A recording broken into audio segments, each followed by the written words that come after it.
அந்த சுரங்கப்பாதை அமைக்கிறதுலாம் ஒரு எக்ஸ்பர்ட் சொல்லலாம். இங்கே மட்டும் இல்லை, நிறைய கோயில் சிவாலயங்கள் பார்த்தீங்கன்னா அவங்க சுரங்கப்பாதை அமைச்சிருப்பாங்க. அதே மாதிரி இந்த கோயிலும் ஒரு சுரங்கப்பாதை இருக்குது. அந்த சுரங்கப்பாதை நான் காட்டுறேன் பாருங்களேன். ரொம்ப ஆச்சரியமாக இருக்கும் அந்த சுரங்கப்பாதை. கீழே உள்ளே பார்த்தீங்கன்னா ஒரு படிக்கட்டு போகிற மாதிரி இருக்கும். நான் உங்களுக்கு காட்டுறேன், தெரியுதான்னு பாருங்கள். சரி, உங்களுக்கு சரியாக வேறு தெரியல. என்னன்னா அது மேலே ஏறி நின்று காட்டுறேன். ஆக்சுவலி இது மாதிரி காட்டக்கூடாது தான். இந்த நேரம் உங்களுக்கு ஜஸ்ட்டு மேலே ஏறி மட்டும் அந்த படிக்கட்டு போகிற அளவுக்கு வரைக்கும் நான் காட்டுறேன். நீங்கள் பாருங்கள், இந்த கோயில் பாருங்களேன், எவ்வளோ அழகாக இருக்குது பாருங்களேன். இந்த வடிவமைப்புலாம் பாருங்கள். அந்த குழவுலாம் போடுவாங்க இல்லையா, ஒரு கயிறு மாதிரி ஒரு குழவுலாம் போடுவாங்களே, ரொம்ப அழகாக போட்டு பண்ணியிருக்காங்க. இந்த ஆர்கிடெக்சர்லாம் சோழர்களுக்கே ஒரு தனித்துவமானதான். ரொம்ப அழகாக இருக்குது இந்த கோவில்.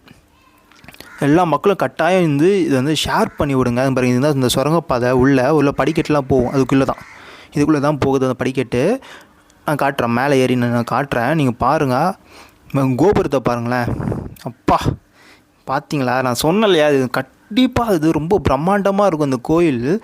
பிரம்மாண்டத்துக்கு எடுத்துக்காட்டே இந்த கோயில் நம்ம சொல்லலாம் போல இருக்குது. செம்பியன் மாதேவி தீவிர சிவபக்தர்ன்றது இந்த கோயிலுக்கு உங்களுக்கு கட்டாயம் தெரியும். இந்த விருதகிரீஸ்வரர் இந்த கோயில் யாரும் மறந்துடாதீங்க. இந்த விருதகிரீஸ்வரர் இது மூலியமாக, அந்த காணொலி மூலியமாக எல்லா மக்கள்கிட்ட கொண்டு போய் சேர்க்குறது நம்மளோட கடமையாக இருக்கணும். நம்ம தஞ்சை பெருவுடையார் கோயில் எப்படி இப்போ பிரம்மாண்டமாக இருக்கோ அதே அளவுக்கு இருக்குது. இதை புகழை கொண்டு போய் சேர்க்க வேண்டியது நம்மளோட கடமையாக இருக்குது. நம்ம தமிழர்களாகிய நாம தான் இந்த வேலையில் நம்ம செஞ்சே ஆகணுன்ற ஒரு இது இருக்குது, கட்டாயம் இது. ஏன்னா இவ்வளோ பெரிய படைப்பை கொடுத்துட்டு போனது நம்மளோட ஒரு ஷேர் பட்டன் நம்ம பண்ணால் போதும், இது மிகப்பெரிய தாக்கத்தை உருவாக்கலாம். இங்கே பாருங்களேன், சுரங்கப்பாதை பாருங்களேன், அந்த படிக்கட்டுக்கெலாம் இருக்கும் பாருங்கள். இது வழியாக நம்ம போனால் குளஞ்சிப்பாறை முருகர் கோயிலுக்கு போகிறதா அந்த அக்கா சொன்னாங்க. இந்த கோயிலில் இருக்கிற அந்த அக்கா சொன்னாங்க. ரொம்ப ஆச்சரியமாக இருக்குது. இந்த ட்ராப்ஸ்லாம் அவங்க செட் பண்ணி வச்சுருக்கு போகிறதுலாம் ரொம்ப ஆச்சரியமாக இருக்குது. இந்த மாதிரி நிறைய கோயிலுக்கு அவங்க இதுமாரி சுரங்கப்பாதைலாம் அமைச்சிருக்காங்க. நான் கொஞ்ச நாளைக்கு முன்னாடி கூட ஒரு கோயிலில் கீழே ஒரு சுரங்கப்பாதை தோண்டும் போது ஒரு சுரங்கப்பாதை கண்டதாக நான் பார்த்தேன் நியூஸ் சேனலில் கூட. ரொம்ப ஆச்சரியமாக இருக்கும்.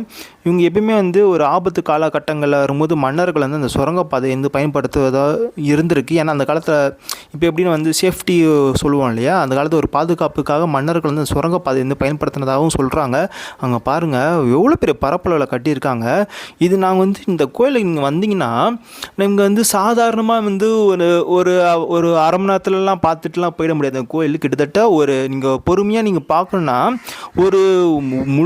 ஒரு நாள் கூட ஆகும். அப்படின்னு இல்லை, நீங்கள் வேகமாக பார்க்கணும்னா கண்டிப்பாக உங்களுக்கு ஒரு அரை நாளாச்சும் தேவைப்படும், ஒரு ஹாஃப் டே ஆச்சும் தேவைப்படும் இந்த கோயிலுக்கு பார்க்கணுன்னா. ஏன்னா போக போக போக போய்கிட்டே இருக்கும். நீங்கள் கருவறைக்குள்ளே போனால் கூட இந்த கோயில் போய்கிட்டே இருக்கும்.